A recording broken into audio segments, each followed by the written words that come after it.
nature of the publishing business right now, I don't know how to publish a book like this. What once was his whole world suddenly seemed small. We don't have any money. I'm not who I thought I was. And I'm terrified that I never will be. Words. Well, this movie thought it was talking some big words. Oh, yeah. The voids, my friend. The voids. You gotta love them voids. Yeah. Hey, voids surround us. I Our whole life is filled with voids. I know. I got some words for this movie. I don't know if they're gonna like it though. Yeah, I think it's an enjoyable movie. It's just, I don't want to get into what I really thought about until we get deeper into the review, but it's a heavy film. Yeah, well, certainly what it's about is. Yeah. No, I think it's a movie that, in some cases, probably needs to be a little. It's a little heavier than necessary. If you think ask so? me. I think so, but I like the way it's structured, and I thought it handled a lot of things pretty well. Because it's a story within a story within a story. Within a story. It's the story of a story. Yeah, within a story. You picking to talk about an onion of a movie, right? It's like that mirror you look at, and all the reflections are yours, and it keeps going and going. Yeah, we're talking about some Inception shit going on right here. You know, it's like, goddamn, when you think that's like, okay, I got enough story. Thank you very much. No, we got one. Here, have another bowl of story right here. Time to go deeper. Have another side of plot line. Yeah. Right? You know, it's like, that was an intense story. Yeah. Yes. But that's just the story that's being told by this guy. Oh, shit. And that's his story. Oh, damn. And that's just the beginning. Yeah.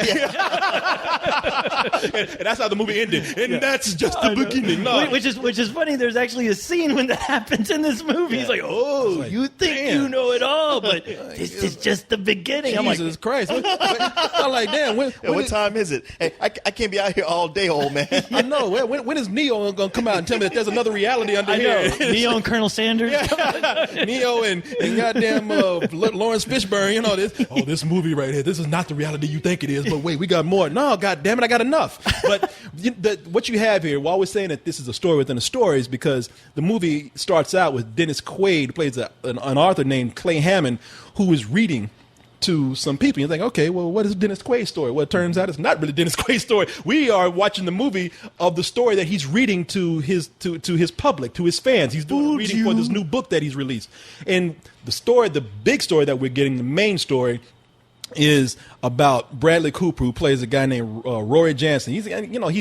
He's handsome. He's got a hot ass girlfriend played by the Twiggy. What's her name? That chick by the Tron chick. Yeah, she's played by a Twig. No, that's not. I think she's beautiful. She's man. the hot chick from Tron, dude. Yeah, What? Tron No. Legacy. No, not Bradley Cooper's wife or girlfriend. What? No. You're thinking the wrong No. chick. Man. Oh, you're talking about Zoe Saldana. Yeah. Damn, boy. Yes. Man, they took you so deep, you got lost. I was like, what? I'm too Your deep. characters mixed up. I fell off the precipice of the review. You just walked by the White Rabbit and shit. You felt that hole so deep. Was that a glitch in the Matrix? I know. Just so Zoe Saldana walked back and forth. But who knows, man? This is so great. She's Tandy Newton 2.0. Exactly, yeah. Yeah, she is. By that we mean she weighs 2.0 pounds. But no, I think she's a beautiful girl, and she is his beautiful girlfriend in here. And they've just moved to New York.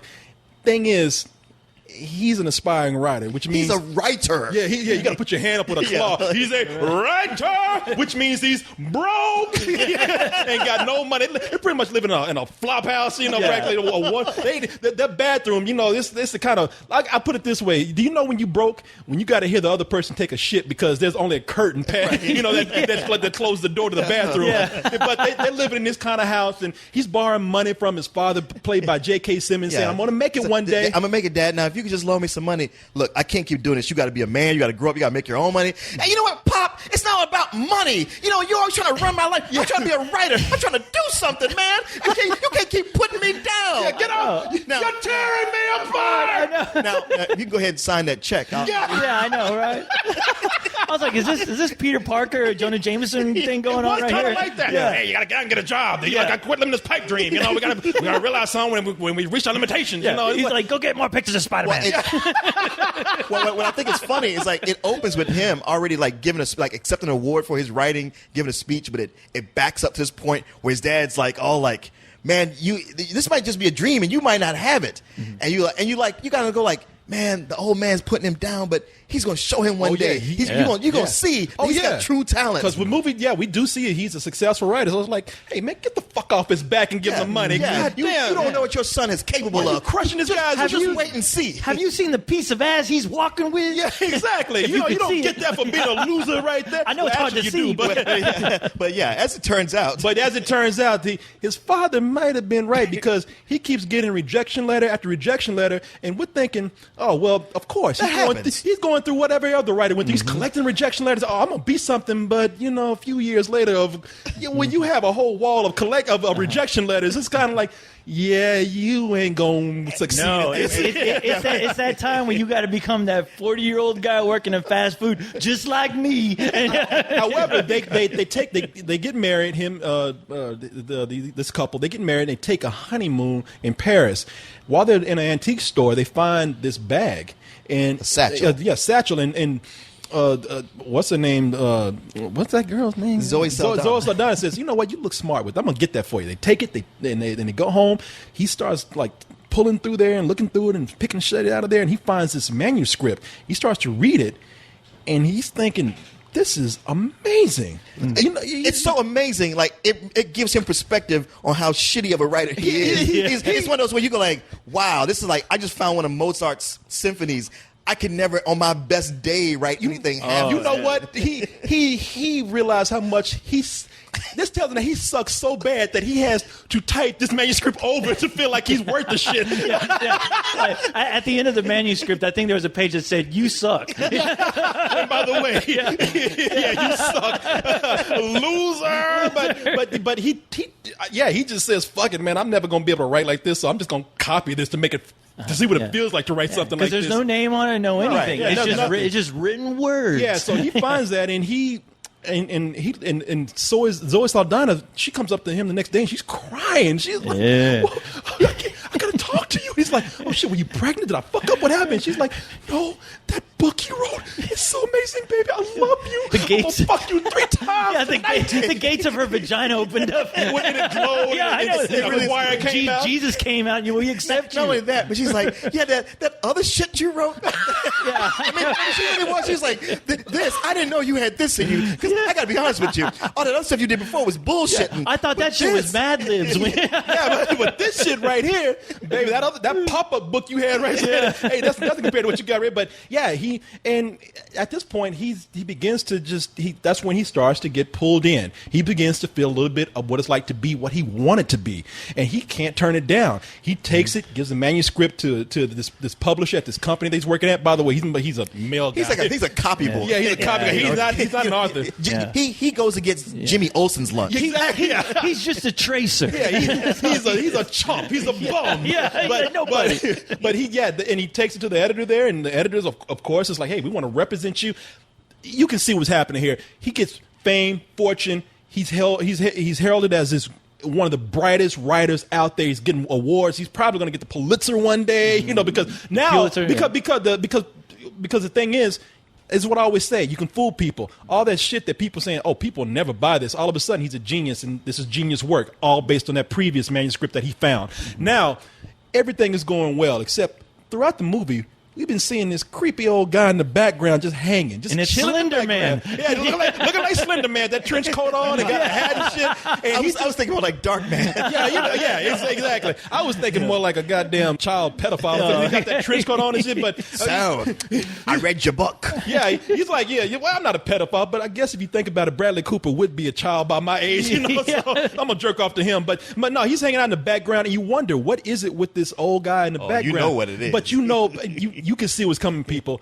This is the guy that wrote this manuscript, and now it's time to pay for what you've done. Time to pay the piper. And I have to say that it's played so enjoyably by.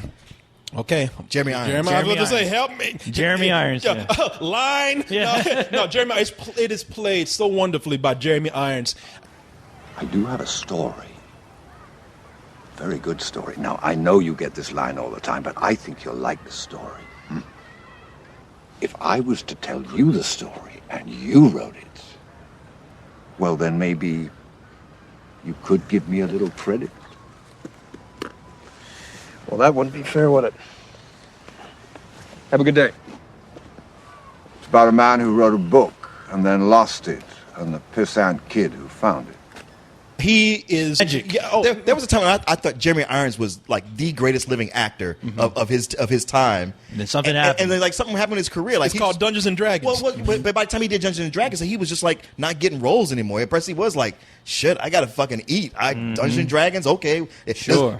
Did the check clear? Who's that? I Who's showed that? up on the set. That bald-headed dude everybody thinks is an Indian.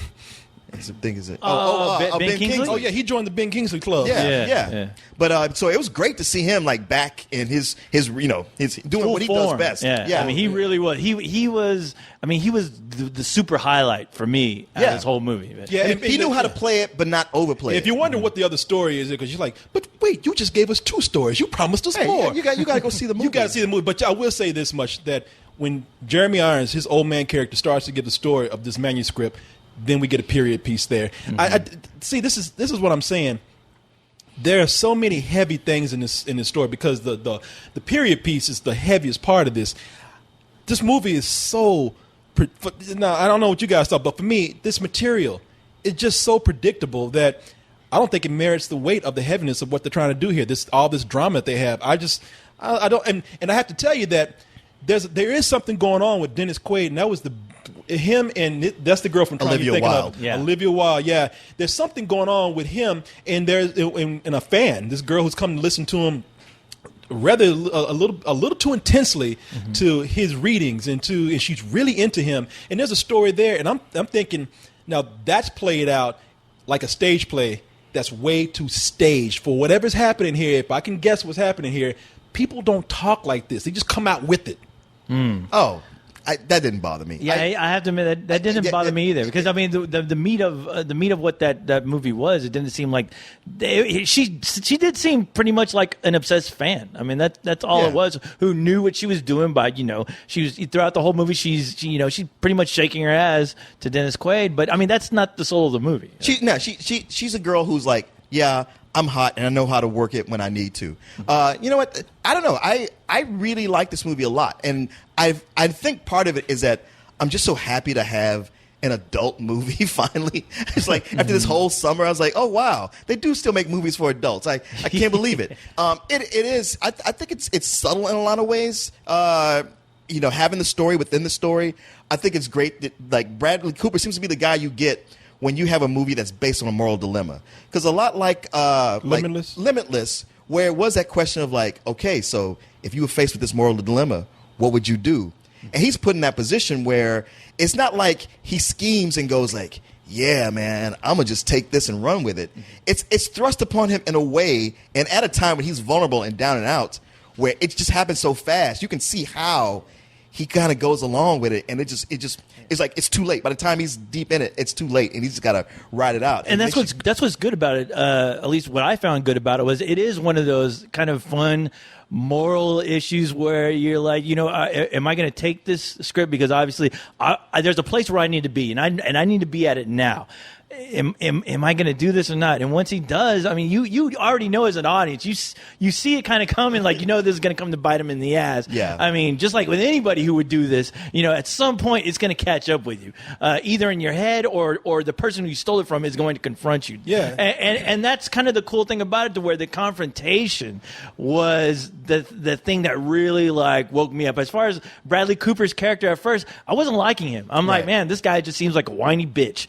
But I know I've met a few writers that are whiny bitches. So it seemed to go into context of what a writer is, as far as you feel like you feel like something, because you're a writer and you write and you have this prestigious thing that you do, people should acknowledge you for it. You should get something out of it. You know what? You're exactly right. I read an article about this movie. Yeah. Where they said, writers are assholes. Yeah. But the difference between this movie and real life, that if a writer had found this, he probably wouldn't take the risk of plagiarizing this, just copying it and putting it off on his own. He'd probably say, fuck this, I'm burning this. Nobody's going to be better than me. Yeah, I guess that's this is too beautiful. You think you better than me? You throw that shit right in the fireplace, I take it out the trash can and burn it. That would have been a whole nother movie, I guess. I think, listen, maybe it's because I wanted this movie to be something.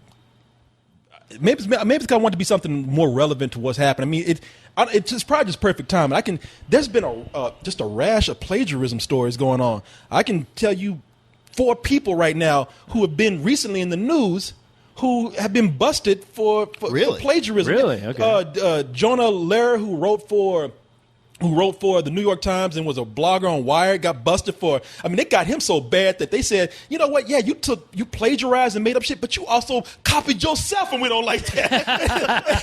Yeah, they went deep on him. Jason Blair from the New York, what was it? The New York Times. That dude from Time magazine. Stephen Glass. Wow.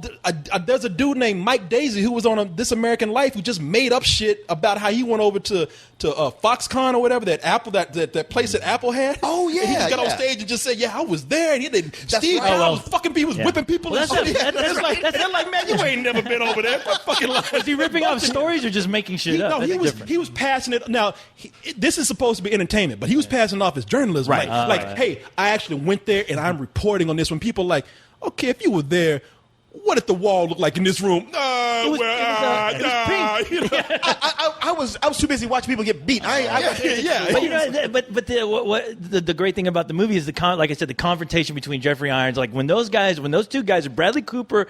I mean, this movie really showed me how Bradley Cooper can really act his ass off when he's with another actor. Because usually he's another guy that there's times when I find him charismatic. There's other times when I'm just like, nah, okay. And it really solely depends on the character he's playing. But when he was playing off Jeremy Irons, and just seeing those two act together, especially when you hear Jeremy Irons' story. I mean, his character, about what his character's been through, what he's going through. I want to compliment, and I know I don't want to give anything away, but I want to compliment another actor who's in this movie, who plays a character that if you watch the movie, you'll know who I'm talking about. But it's this actor where I was like, wow, this guy is really good. I wish I could remember his name. Ben Barnes.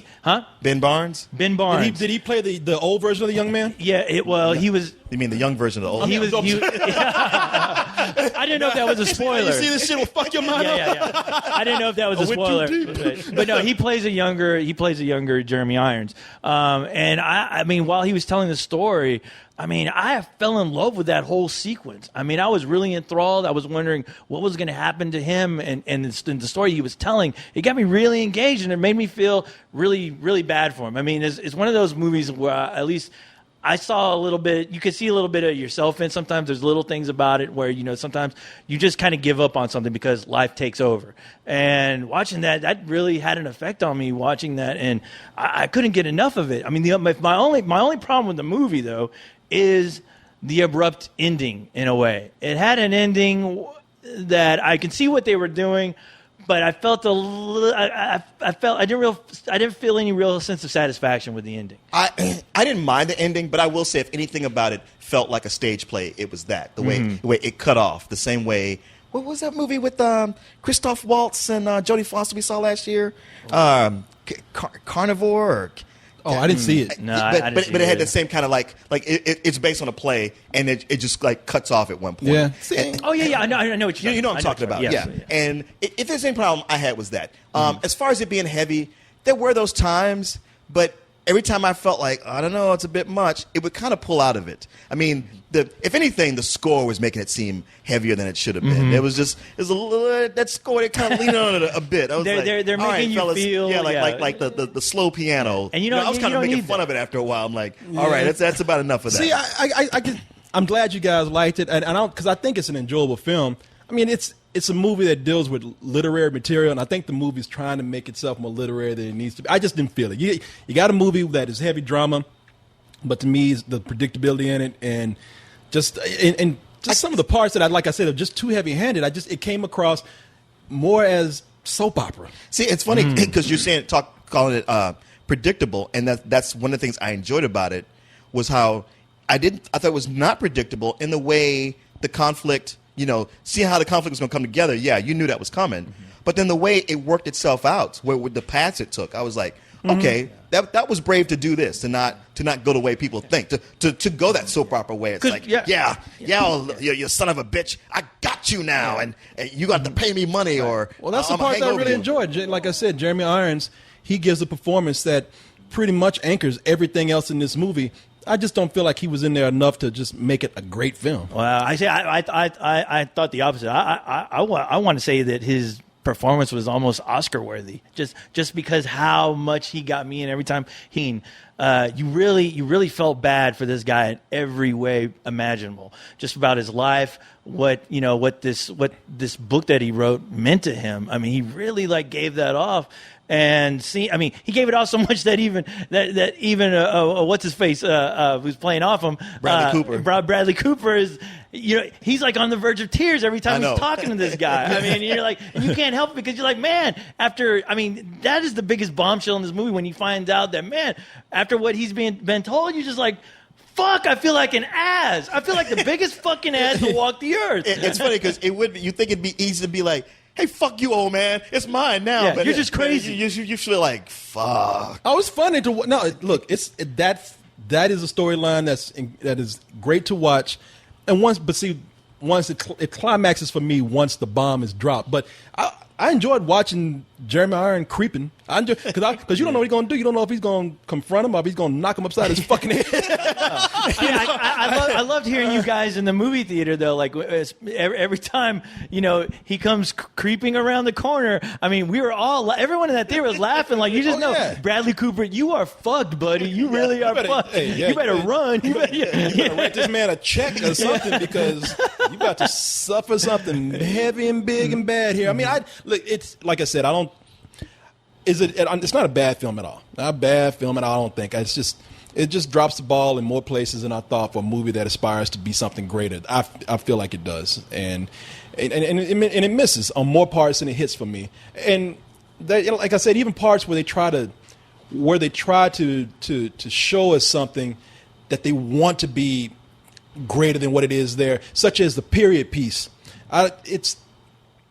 They film a few corners and buildings and sets, and then they apply filters to it to say, oh, look, this is way in the past, and this is another country. And it's like, filters are not going to cover up the fact that, yeah, we know that you are confined to sets and corners and small rooms and buildings. Wow. Yeah, that's, if you want to be a sweeping epic, then, fine. Be a sweeping epic. Whoa. Who said it's supposed to be a sweeping No, epic? that's what I'm saying. Because it was going to be a sweeping epic, they would have shown the war. Be a sweeping epic. That's what I'm saying. So something like that, or the story better be great enough to like cover up that lack of epicness that I don't see in those period pieces right there. I'm surprised you saw so much into that. I mean, I honestly didn't. I saw the story that they were telling, and that story was small and condensed. The war wasn't that big of a part of it, but I thought they showed enough at the beginning, like establishing that he was in a war, and until like I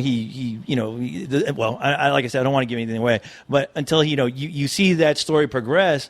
Where I thought it was beautifully shot. I mean, I thought that even the small room that he was in, you kind of got a peek into what this whole idea of writing meant to him, and I thought they portrayed it great. I thought the actor did a great job acting by himself with a typewriter. I was like, wow. All right, then I'm that. I'm not calling you out on anything. I'm joking. I'm just saying. It don't mean that much to me. No. It's not you. Somebody will say this. Oh, I'm looking. Let me look to the right of me. Yeah. Oh. Yes.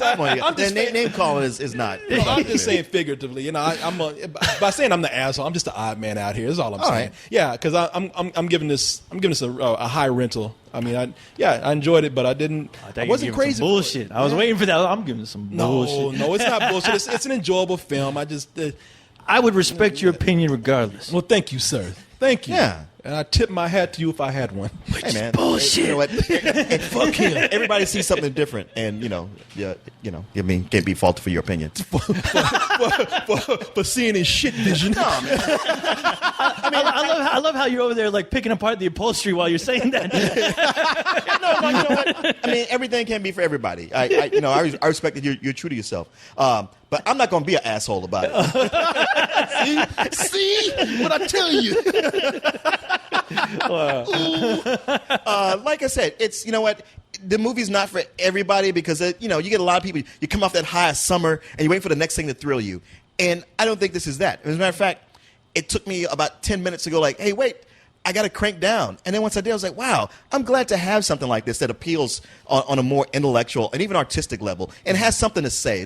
I think that's what it comes down to. We've seen so many movies that just didn't have anything to say other than like, hey, come watch me. Whereas this is like, you know what? It leaves you with something to think about. Even like, down to the moral dilemma, the great acting, across the board, but especially by Jeremy Irons. Had he been in the movie more, I would be thinking like, yeah, man, his name should be up there on the Oscar board. I mean, maybe he didn't have enough screen time. I don't know. Who knows when it comes around. Best supporting. I will say, as I really enjoyed this movie, I wasn't blown away by it. And probably that's like the biggest thing, because there's times when it just kind of like, the heavy piano, the moving slowly, like to make you feel like it's trying to say it's important. But by the end, I don't know that it really was. It had a good story to tell, a good 3 stories, or a story within a story within a story, which not a lot of people can pull off. And I thought it did a good job of that. You know what? You're right. It did balance that well. Yeah. I thought very well. And even having that ambiguity, I'm like, you know what? I appreciate that. There's a lot of films where if it's ambiguous, it's because they fucked up. It wasn't because they planned it and they pulled back, or they want to like give the audience some credit. For me, it's a very high matinee.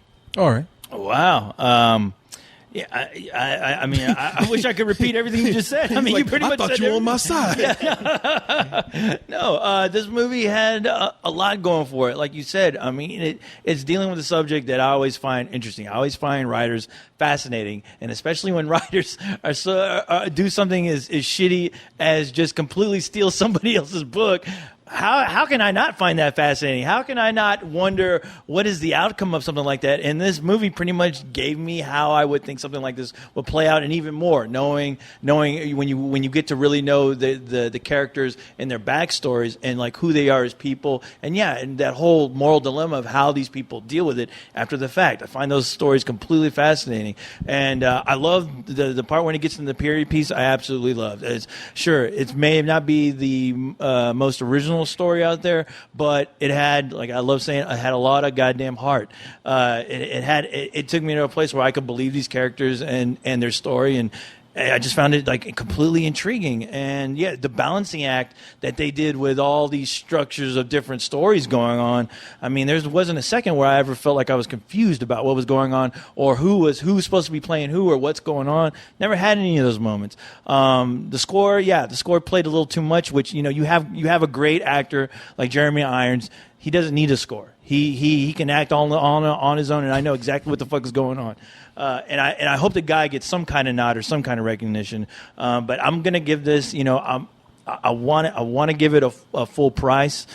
But fuck it, I'm gonna give it a full price. I mean, this, okay. Yeah. Hey, yeah. Nobody's arguing with you on this. I want to give it a full price. No, you can't do that. No, I really want to. I don't know if I can let you do that, man. I don't want to be looked down by my peers. Too late. But no, I mean, this movie. It does one of those things that it's not going to do for a lot of people. It either speaks to you or it doesn't. For me, it kind of spoke to me, and I what, love that. Cause I'd like to take this moment to give Jeremy Irons the honorary co-host award. Yes! Can I give it to him, please? For actor of the decade for this film. Jeremy, you came back. You showed them all. You turned the tide.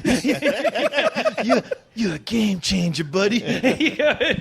What's he doing? It's not the acceptance speech. It's the speech he would give to Jeremy Irons as he accepted. Yeah. Oh, okay. I'm doing my Clint Eastwood speech right now. Got you. Yeah. He's doing a speech within a speech. Yeah, I'm doing it within a speech.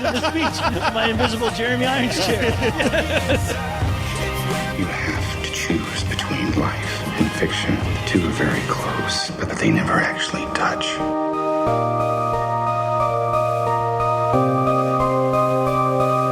You think you can just steal man's life and expect there'd be no price to pay?